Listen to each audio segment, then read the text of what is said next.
नमस्कार, तुमच्या सर्वांचं स्वागत करतो आपल्या चॅनलवर. मित्रांनो, सध्या सोशल मीडियावरती एक बातमी मोठ्या प्रमाणात व्हायरल होत आहे. ती बातमी म्हणजे RSSवरती बंदी घाला ही मागणी जी आहे थेट अमेरिकेकडनं करण्यात आली. तर अमेरिकेकडनं अशी मागणी का करण्यात आली, संपूर्ण माहिती आपण जाणून घेणार आहोत. परंतु तत्पूर्वी तुम्हाला सर्वांना विनंती असेल, आपल्या चॅनलवरती नवीन असाल तर चॅनलला नक्कीच सबस्क्राईब करा.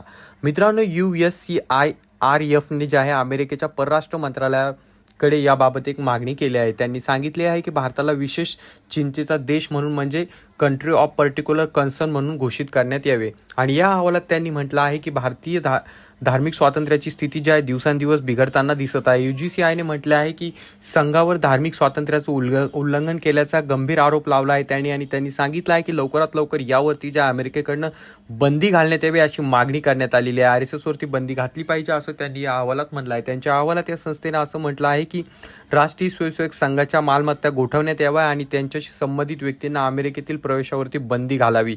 अमेरिकेकडून भारताला दिलं जाणारं संरक्षण सहाय्य द्विपक्षीय व्यापाराला धार्मिक स्वातंत्र्यामध्ये सुधारणा करण्याबाबत जोडावं आणि शस्त्र निर्यात नियंत्रण कायद्याअंतर्गत भारताला होणारी शस्त्र विक्री देखील थांबवावी अशी मागणी या ठिकाणी या अहवालात करण्यात आलेली आहे. सरळ सरळ अमेरिकेचं म्हणणं आहे की भारत देशामध्ये जे काही सध्या धार्मिक असहिष्णुता किंवा धार्मिक त्या ठिकाणी जे काही वादविवाद पेटत आहे यामध्ये RSSचा मोठ्या प्रमाणात हात आहे आणि RSS यामध्ये असल्यामुळे त्यांच्यावरती बंदी घालण्यात यावी याबाबतची मागणी त्यांनी करण्यात आली आहे. तर तुमचं याबाबत काय मत आहे खाली कॉमेंट करून नक्कीच सांगा. चॅनलवर नवीन असाल तर चॅनलला सबस्क्राईब करायला मात्र विसरू नका.